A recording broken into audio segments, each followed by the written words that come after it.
dunia sebuah perubahan perilaku mestinya sudah mengkristal.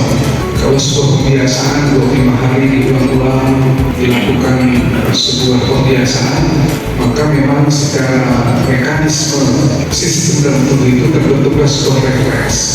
Artinya aktivitas itu sudah tidak lagi melalui sebuah kesadaran tertentu, tapi dia sudah menjadi sebuah kebiasaan yang tanpa adanya sebuah upaya yang kerja keras, dia sudah terbiasa melakukan hal yang telah dibiasakan. Dalam sebuah pembiasaan olahraga, bisa pandai bermain tenis meja, bisa pandai bermain badminton, bisa pandai berenang. Itulah proses latihan yang berulang-ulang, dan ketika sudah mencapai sebuah refleks, maka aktivitas itu sudah terjadi di dalam otak dan sistem sarafnya terbentuk menjadi suatu sistem yang di luar kesadaran dia sudah melaksanakan itu dengan teratur. Berapa banyak orang berpuasa yang akhirnya ujungnya yang didapat hanya lapar dan haus, dan tentu tidak terjadi pada diri kita yang diberikan oleh Rasulullah agar proses kebiasaan ini bukan hanya terbiasa untuk menahan lapar dan haus dan puasa.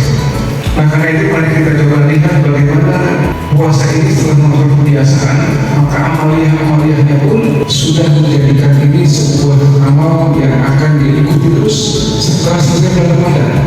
Wadi manjus berlomba-lomba, bahkan dengan WhatsApp group, dengan Zoom, ayo kita selesaikan 1 hari 1 juz.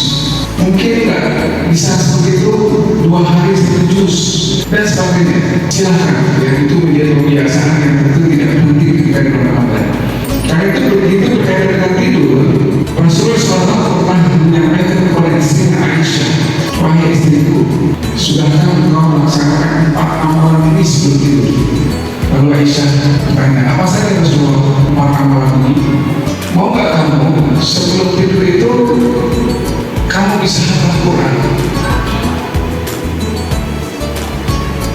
Mau nggak kamu sebelum tidur itu kamu sudah mendapatkan keridhaan dan hubungan antar manusia yang begitu sangat indah dan damai serta bahagia?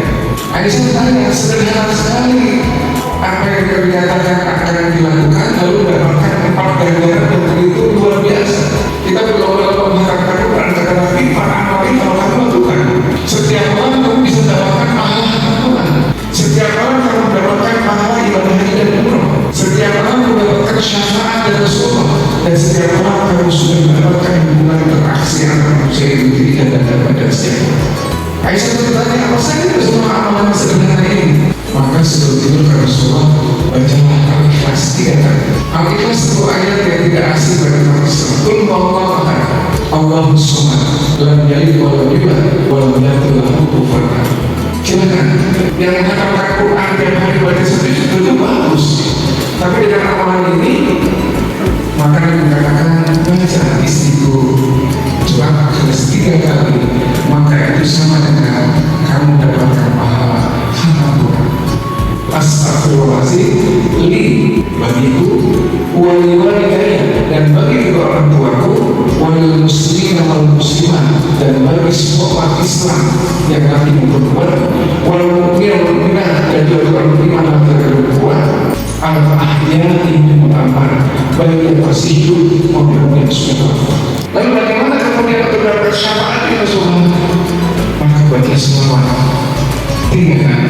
Mau salawat lengkap sebagaimana tahiyat Allahumma sholli ala Muhammad wa ali Muhammad kama shallaita ala Ibrahim wa ala Ibrahim. Tapi minimal kita baca selawat kepada Rasulullah, karena memang syafaat yang kita dapat adalah karena perbaikan selawat yang kita baca untuk diri kita, orang tua kita, saudara-saudara kita, dan biasa membacakan subhanallah walhamdulillah wala ilaha illallah wallahu akbar.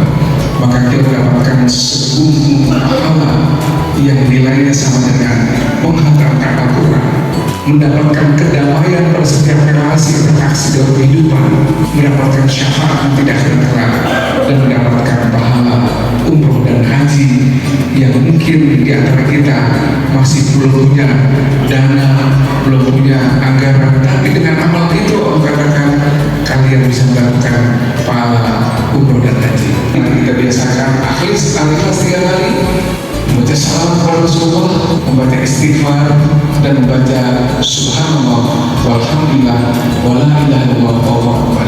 Pada dasarnya ibadah puasa adalah menyucikan jiwa kita, menjaga kita dari hal-hal yang bisa membuat jiwa kita, sebagai Rasulullah As-Sams wa nafsi wa masawaha, demi jiwa dan proses penyempurnaannya, fa'alhamaha fujuraha wa taqwa, aku ilhamkan jiwa ini berada pada 2 pilihan, jalan ketakwaan atau jalan fujur.